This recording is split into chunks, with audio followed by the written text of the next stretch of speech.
बिस्मिल्लाहिर्रहमानिर्रहीम। इक़रा बिस्म रब्बिकल लज़ी ख़लक़।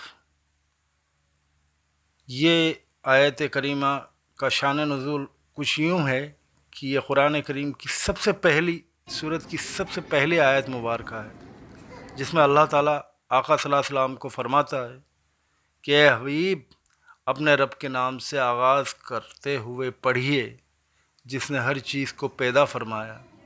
यानी पहली सूरह की पहली आयत मुबारक में रब ताला इल्म की तलक़ीन फरमाता है। क्या आप जानते हैं कि कुरान करीम की आखिरी सूरह कौन सी है? अगर आप जानते हैं तो कमेंट कर बताइए।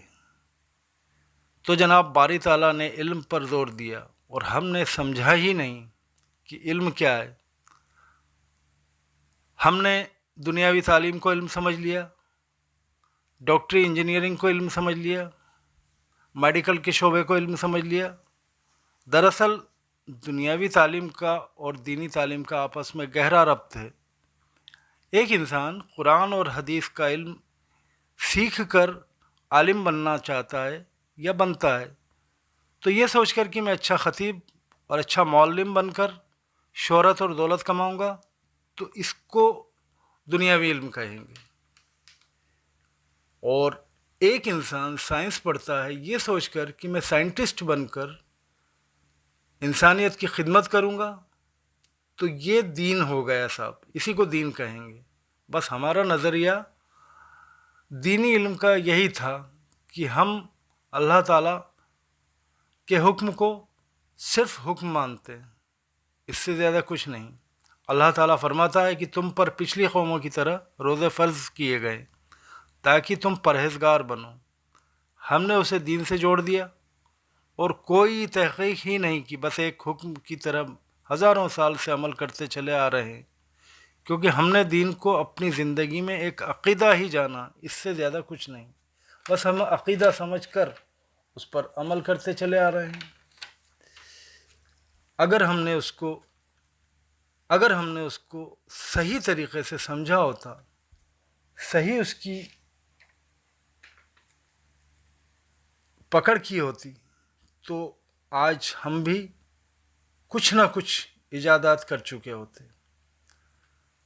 3 अक्टूबर 2016 में नोबेल प्राइज़ एक जापानी बायोलॉजिस्ट योवोशुरा ओशनी को दिया गया।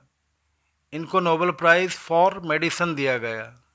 जी हाँ, दवा का शोबे में इनको दुनिया का सबसे बड़ा इनाम दिया गया। लोगों ने उनसे पूछा कि ऐसी क्या चीज़ बनाई है आपने कि दुनिया का सबसे बड़ा इनाम आपको दिया गया है? तो उन्होंने कहा कि मैंने कैंसर की पॉसिबल दवा खोज ली है, यानी संभवतः दवा बना लिए, तलाश कर लिए। तो दुनिया ने उसका स्वागत किया कि आपने कैंसर की दवा खोज ली। उन्होंने कहा दवा नहीं, क्योर प्रिकॉशन मैंने खोज लिया है। तब दुनिया ने उनसे कहा कि बताओ ऐसा क्या किया जाए जिससे कैंसर नहीं होता है। तो उन्होंने कहा कि जब हम भूखा रहते हैं और हमारी बॉडी के न्यूट्रिएंट्स ख़त्म होने लगते हैं तो हमारे जिस्म के सड़े गले हिस्से को हमारी बॉडी खाने लगती है। इसे ऑटोफेगी कहते हैं। अगर आप चाहते हैं कि आपके जिस्म के गलीज़ हिस्से को आपका जिस्म खा ले तो आपको भूखा रहना चाहिए। ये खोज मैंने की है। जब बॉडी ऐसे हिस्से को खाने लगती है तो कैंसर का क्वांटम या परसेंटेज कम हो जाता है, और अगर कैंसर से बचना है तो एक साल में कम से कम 20 से 25 दिन भूखा रहना चाहिए। या अल्लाह, या रसूल अल्लाह, आज समझ में आया आपने मोमिन पर रोज़े फ़र्ज़ क्यों किए। आज हमें ये बात समझ में आई कि क्यों कुरान ने कहा कि रोज़े न छोड़ना, क्यों रब ने रोज़े फ़र्ज़ किए। हम तो आज तक सिर्फ़ एक हुक्म ही समझ रहे थे कि यह हमारे रब का हुक्म है, लेकिन अब समझ में आया कि इस हुक्म में कौन सी रहमत, कौन सी हिकमत छुपी हुई थी। ऑटोफेगी के लिए दुनिया का सबसे बड़ा प्राइज़ दिया गया डॉक्टर को। आज से 1441 साल पहले ये बात हमें कोई बता गया, बस हमारा नज़रिया कुछ और था। ہم نے اسے زندگی پڑھائی کہہ کر، دینی پڑھائی کہہ کر اس کی قدر نہیں کی۔ ایک جاپانی نے اسے دنیاوی پڑھائی سے ملا کر دیکھا، سائنس سے جوڑ کر دیکھا، اس پر گہری ریسرچ کی، تو آج دنیا نے اسے دنیا کا سب سے بڑا نوبل پرائز دے دیا۔ اور ایک ہم ہیں جو صرف قرآن کی طریقے سے پڑھتے ہیں، صرف پڑھنے کی طریقے سے، اس کا حق ادا نہیں کرتے، اس کو سمجھ کر نہیں پڑھتے۔